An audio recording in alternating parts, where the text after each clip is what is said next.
Welcome to Bold English Speakers. Unlock your confidence, master English. Picture this, right? You've got your snacks ready, you're sinking into that perfect, most comfortable spot on the couch, and you fire up that English movie you've been dying to watch. Wow, yeah, the ultimate Friday night setup. Exactly. And, you're feeling pretty confident, you've been studying, you know your vocabulary, so you make the bold move, you go into the settings, and you turn the subtitles completely off. The point of no return. Right, and the movie starts. So the first, 10 seconds, you are riding high. You're thinking, hey, I've got this. But then, two characters get into this heated argument while walking down a really busy New York street, and absolute panic sets in. It just completely falls apart. It does. The actors are speaking at what feels like 1,000,000 miles an hour. The words just blur together into this continuous, unrecognizable stream of sound. And the worst part is, you know for a fact you've studied the vocabulary they're using, but the plot is totally incomprehensible. You are just utterly lost. Yeah, and that moment of auditory overwhelm, it usually leads to reaching right back for the remote to turn the subtitles back on. Guilty as charged. Right. I mean, we've all been there. But if you're listening to this right now and nodding your head, you really need to know you are not alone.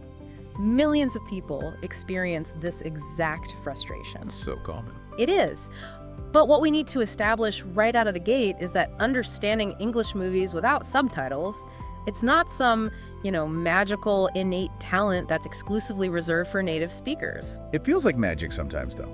It does, but it's really not. It's actually a highly trainable skill. It's heavily dependent on neuroplasticity and cognitive adaptation. Well, that is exactly why we're here today. We've taken the massive stack of linguistic research, cognitive science papers, and all the learning notes you sent us, and our mission today is to build a master plan out of that data. A step-by-step master plan. Exactly. We're laying out a comprehensive learning regimen. So we'll start by looking at laying the foundation, the mindset and material selection. Then we'll move into how to use training wheels effectively before taking them off entirely.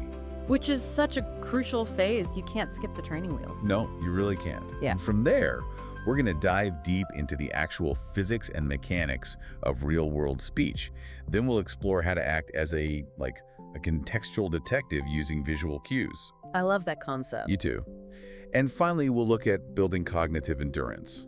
Because, if you think about it, you wouldn't just jump off the couch and try to run a 26-mile marathon without interval training. Yeah, you'd collapse after the first mile. Right. So we shouldn't expect our brains to just sprint through 2 hours of reduced speech phonetic decoding without a highly structured approach. That physical training comparison actually holds up perfectly when we start looking at the psychological barriers of language acquisition, because the very first hurdle we have to tackle it isn't grammatical at all. Oh, really? What is it then? It's a fundamental flaw in how the adult brain tries to process a second language. The data points to this massive bottleneck, which we call the word-for-word translation trap. The word-for-word translation trap. Okay, tell me more about that. So when you sit down to watch a movie, there's this immense, totally self-imposed pressure to isolate and identify every single individual word spoken by the actors. Oh, yeah. Like you're keeping a mental checklist. Exactly.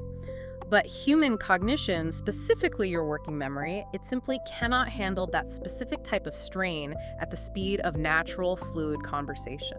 And looking at the cognitive load theory in the papers you provided, that makes complete sense.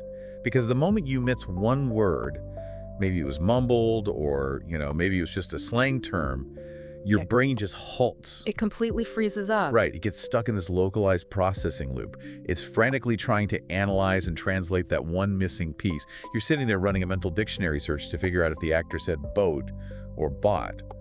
But the movie audio hasn't paused. No, the acoustic input continues relentlessly. So while your working memory is occupied processing a single phonetic anomaly from 10 seconds ago, the audio buffer just overflows. Oh man, audio buffer overflow? That sounds fatal for comprehension. It really is. Because you've just missed the next 3 sentences entirely. And before you know it, a crucial scene has completely passed by and the narrative thread is broken. So you're just left staring at the screen. Yeah. And the thing is, native speakers do not listen this way. They employ what's called top-down processing. They extract meaning from the broader context rather than dedicating all their cognitive resources to every single isolated syllable. Give me an example of how that works in real time. Sure. So if a native speaker is listening to someone talk and a truck drives by in the background, masking a few words, Their brain algorithmically fills in the blanks based on semantic probability. So they don't even realize they missed the words. Exactly. The brain just bridges the gap. But learners, they have to consciously force themselves to adopt this big picture listening style. Okay, I have to challenge the mechanics of that, though. If we're deliberately instructing our brain not to hyper-focus on individual words, what are we actually listening for? How do we extract the raw data needed to parse meaning? That's a great question. Because it sounds a bit like telling someone to analyze the architecture of a building while completely ignoring the bricks. Right, I get that. But we aren't ignoring the bricks. We're stepping back to look at the load-bearing walls. You have to shift your focal point to prosody. Prosody, the pacing and the rhythm. Yes, the pacing, the rhythm, and the stress patterns of the exchange. You see, English is a stress-timed language. Native speakers emphasize the nouns and verbs that carry the heavy semantic weight, and they rush through all the grammatical filler words. Like prepositions and articles. Exactly. You train your ear to catch those stressed, high-value words and just let the unstressed functional grammar slide right by. The goal is to grasp the structural idea of the interaction rather than achieving a 100% accurate mental transcript. Okay, so it's really an exercise in tolerating ambiguity. That is a perfect way to put it. You just have to accept that the phonetic picture won't be perfectly crisp, right? But you catch enough of those stressed nouns to know, okay, character A is furious at character B over a stolen car. You don't need every single preposition to reconstruct that narrative. Precisely. You get the gist without the granular detail. And that requirement, this need to tolerate ambiguity, it feeds directly into how we should be selecting our initial watching material, doesn't it? It absolutely does. This Yeah. is where so many people make a critical error. Because jumping straight into a dense political thriller where characters are like whispering complex metaphors in dark rooms, that's going to totally overwhelm those semantic probability algorithms we just talked about. Oh, the cognitive overload in those genres is paralyzing for a learner. Thrillers, historical dramas, complex sci-fi, they feature highly specific lexical sets, really unusual pacing, and often obscure regional accents. It's like playing the game on expert mode on day one. Exactly. So to build foundational listening confidence and actually train the brain's top-down processing without inducing a panic attack, the research insists on starting with acoustically and semantically simpler genres. We're talking family movies, animated films, romantic comedies, and maybe teen dramas. Yes, those are the gold standard for beginners. Now, we don't need to define what a Pixar movie or a rom-com is, obviously. But looking at the linguistic analysis in our sources, the mechanics of why they work so well, that's really fascinating. The vocal engineering in animation is incredible. Right. Voice actors in animated features deliberately isolate their phonetic environments. They articulate consonant clusters with a level of precision that you very rarely find in live-action movies. The acoustic clarity in animation is just unparalleled. And furthermore, the semantic domains are heavily restricted to high-frequency, everyday vocabulary. So you aren't dealing with quantum physics terminology. No, exactly. And with romantic comedies or domestic dramas, the scripts revolve around highly predictable, totally relatable human situations. You know, dating, school, family disputes. Things we all understand inherently. Right. And this predictability drastically reduces the cognitive load required to understand the context. So it frees up processing power to focus entirely on mapping the auditory signals to the vocabulary you already know. It builds a massive foundation of confidence. You acclimate to the rhythm of the stress-timed language without drowning in specialized jargon. Exactly. It's kind of the equivalent of doing your cardiovascular training on a flat, paved track before you attempt like a Rocky Mountain trail run. That's a great analogy. But even on that flat track, the timeline for adaptation is something the sources emphasize heavily. We live in an era of instant gratification, you know. But neuroplasticity, the physical rewiring of the auditory cortex to recognize new phonetic boundaries, that is a deeply gradual process. Oh, absolutely. You don't jump from 50% comprehension to absolute fluency over a weekend. It's just biologically impossible. Right, so we really have to manage our expectations. We do. Comprehension scales incrementally. The brain needs repeated exposure to solidify new neural pathways.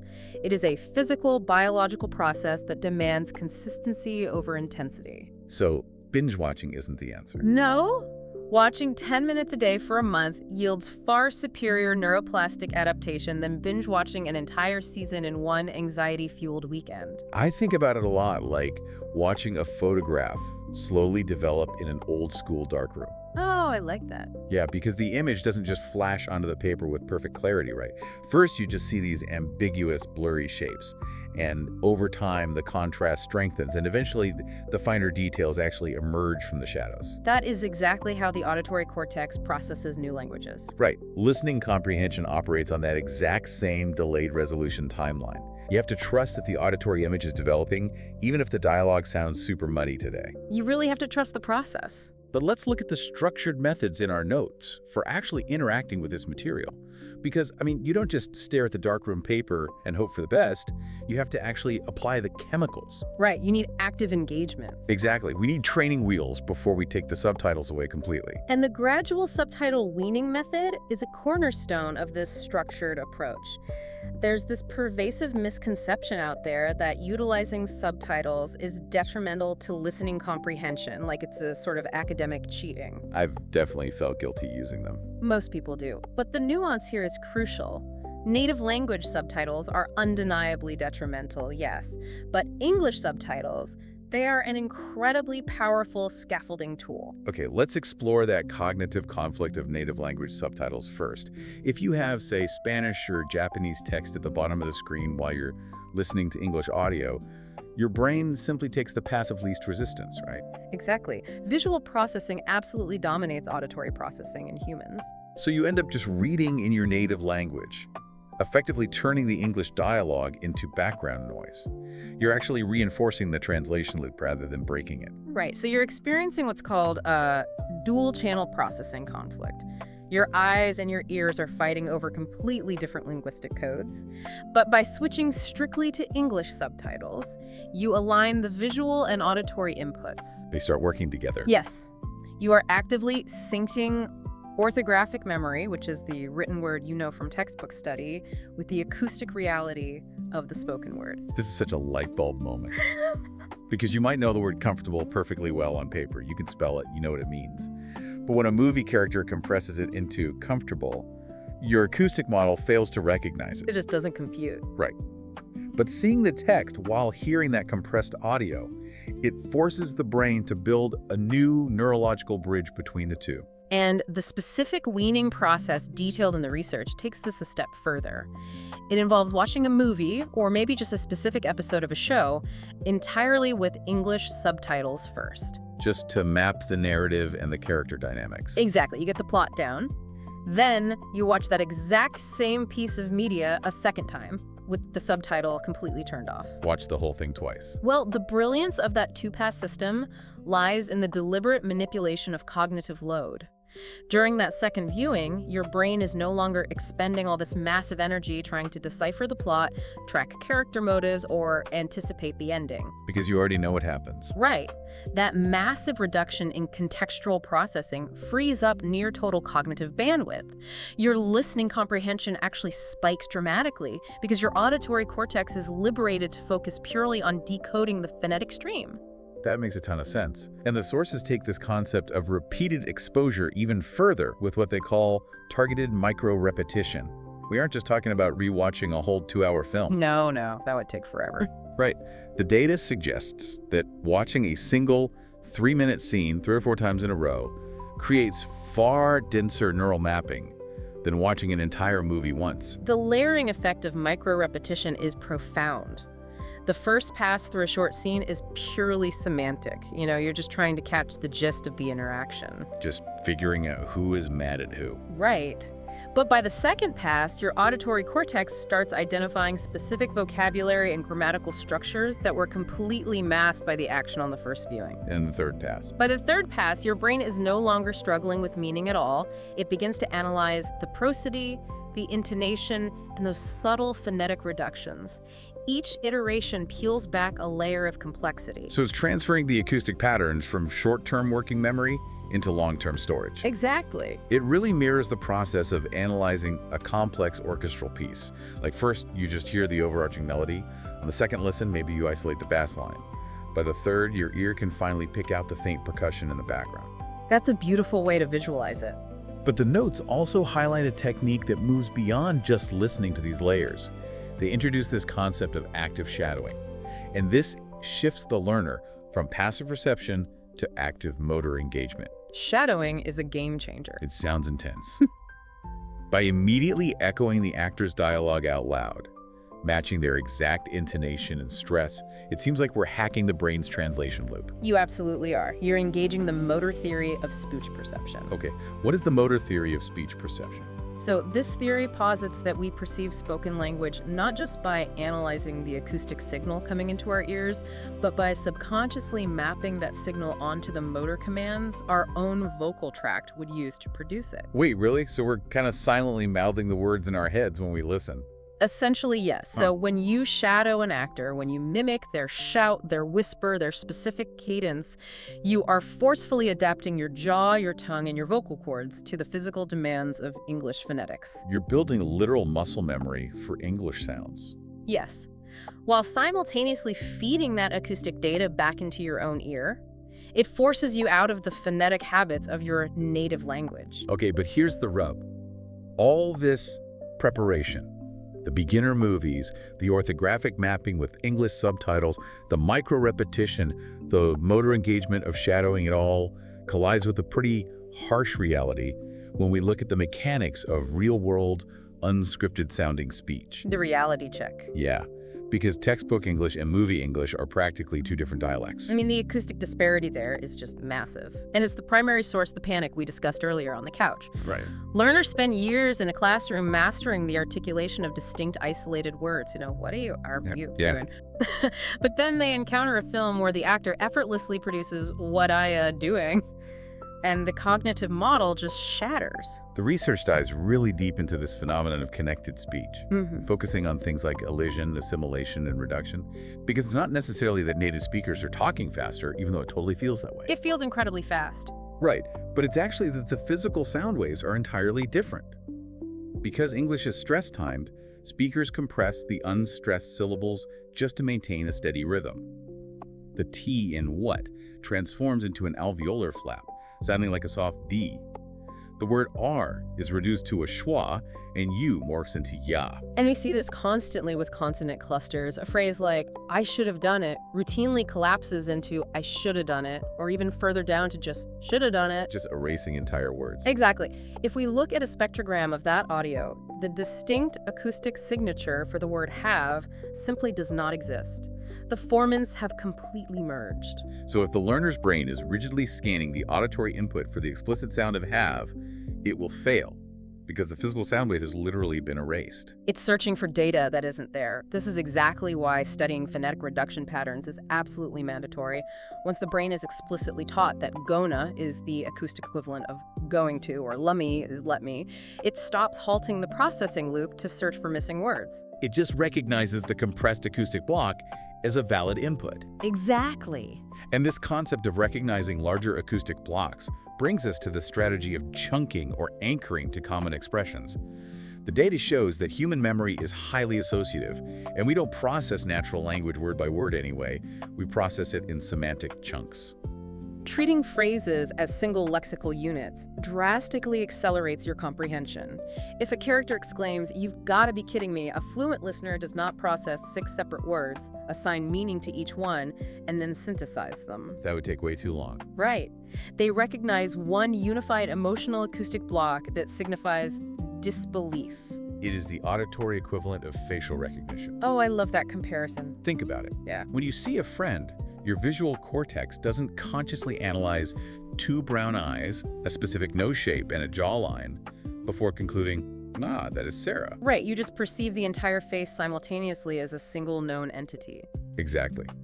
We have to train the auditory cortex to recognize the face of high-frequency phrases like, "What's up?" "No way," or "Give me a break." If you treat these chunks as single vocabulary items, you entirely bypass the immense cognitive math of adding word A to word B. The challenge arises, though, when the face of that phrase changes dramatically based on geographical origin. Accents. Yes. The accent landscape of English is vast. A learner might train their acoustic models flawlessly on general American pronunciation, only to be completely derailed by a film set in Glasgow, London, or Sydney. Oh, absolutely. The vowel shifts and consonant variations fundamentally alter the acoustic signatures of those known chunks. I've seen learners feel entirely defeated by this. They start believing their English is broken because they can't understand a gritty Scottish detective show after mastering Hollywood blockbusters. Which is such a shame because their English isn't broken at all. Their auditory cortex is just highly specialized to a narrow phonetic frequency. So how do we fix that? Because the only solution that research offers here is targeted, diverse exposure. You have to intentionally cross-train your ear. Cross-training is absolutely vital. If your phonetic mapping is rigidly tied to Los Angeles sitcoms, your ability to parse a Yorkshire accent will just atrophy. So you have to mix up your media diet. Yes, you must actively seek out media from diverse regions to force your brain to map new phonetic boundaries to the vocabulary you already possess. It requires expanding the acceptable acoustic variations for every single word in your mental lexicon. Okay, but even with a flexible ear and mastering connected speech and chunking phrases, the dialogue is still occasionally going to outpace the learner's processing speed. That's just reality. Of course, it happens to native speakers too. Right, and this is where the notes pivot to a profoundly underutilized tool: visual and contextual top-down processing. If the audio stream is temporarily opaque, the screen actually provides a secondary universal language. Humans are evolutionary hardwired to decode nonverbal communication and emotional tone long before we develop complex linguistic structures. So we're relying on our primal instincts here. Exactly.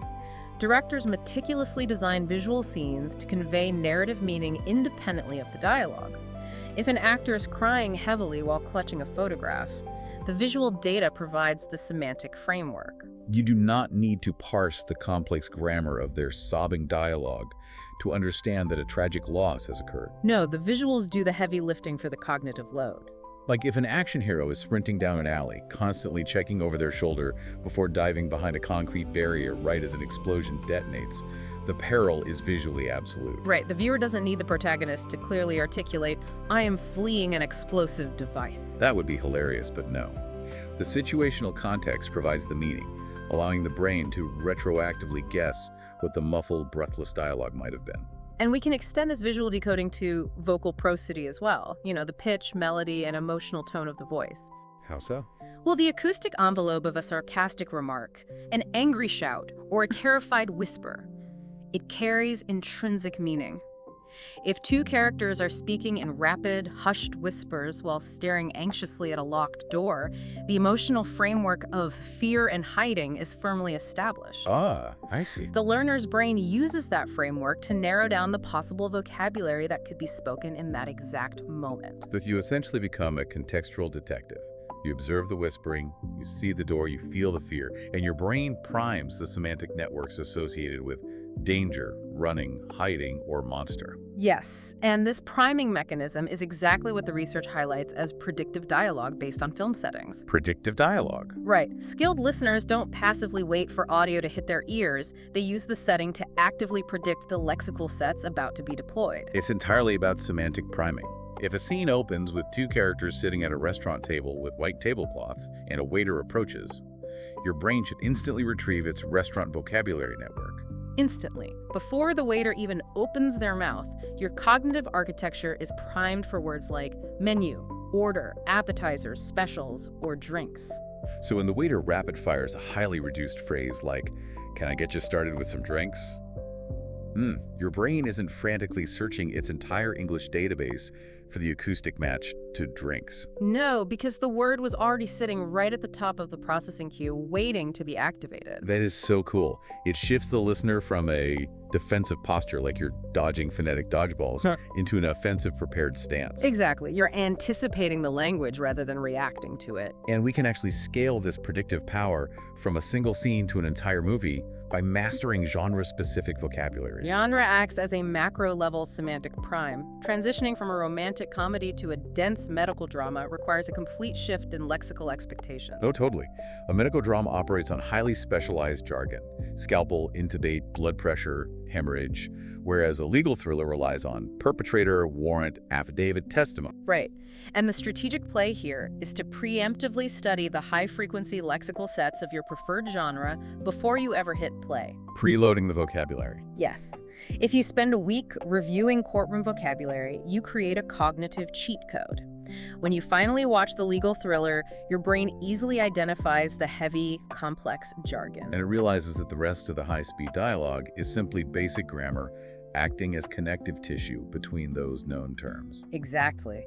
Preloading genre vocabulary drastically reduces the encounters with unfamiliar terms that cause cognitive stalling. And this is but applying all of these techniques, the active shadowing, decoding acoustic reductions, maintaining semantic priming, and tracking visual cues, it requires massive metabolic energy. It's exhausting. It really is.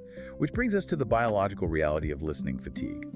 Processing a second language continuously is a massive heavy lifting session for the brain's frontal lobe. You can literally feel the exhaustion. Yeah, you can feel your focus slip, and suddenly the English audio just degrades right back into white noise. Yeah. You cannot expect a brain to maintain that level of high-intensity phonetic decoding for a 2.5-hour superhero epic on the first attempt. Which is exactly why progressive overload, a concept borrowed directly from physical strength training, is essential. You must scale your cognitive endurance. How do we do that? You begin with highly focused 5-minute YouTube clips. Once your brain adapts and the fatigue lessens, you graduate to a 20-minute sitcom. Building the stamina. Right. And as the neural pathways optimize and require less metabolic energy, you push to a 45-minute drama and eventually the full-length feature film. And the ultimate goal outlined in all these sources is daily immersion. True automatic processing where that translation loop is permanently severed and the brain extracts meaning directly from the English phonetics. It is not an event you can cram for. No, cramming won't work. It requires turning the language into the environment you inhabit daily. Consistency forces the neurological adaptation. Every scene is an opportunity to practice semantic priming. Every line is a chance to decode connected speech. And every movie builds your acoustic endurance. And the initial panic we talked about is gradually, systematically replaced by profound auditory comfort. It really is. Well, we have deconstructed a massive amount of cognitive and linguistic theory today. We started by dismantling the word-for-word translation trap to relieve working memory. We moved into how orthographic mapping with English subtitles creates vital neural bridges. Yep, and then we broke down the acoustic physics of connected speech, why words like have completely disappear and words merge together. And we explored how semantic chunking, predictive processing, and genre-specific lexical sets drastically reduce cognitive load. The research provides a very clear biological roadmap, but as we synthesize all this data, there's a fundamental shift in perspective required from the listener. A shift in perspective. Yes. We expend an enormous amount of energy trying to avoid the discomfort of not understanding. The instinct is always to turn the subtitles back on to alleviate the acute anxiety of a blurry acoustic signal. Because it feels bad to not understand. It does. But the literature on neuroplasticity suggests that this temporary discomfort, the intense cognitive strain you feel when the safety net is removed, is not a hurdle to avoid. So the strain isn't a symptom of failure. The strain is the exact mechanism driving the biological adaptation. The struggle forces the brain to map the new phonetic boundaries. Exactly. The stress of the unknown is the actual catalyst for fluency. You have to embrace the ambiguity. That terrifying feeling of being completely lost in the rapid-fire dialogue is simply the sensation of your auditory cortex rewiring itself to swim in a new linguistic environment. Beautifully said. So next time you're on the couch, don't reach for the remote. Let the brain rewire. Until next time.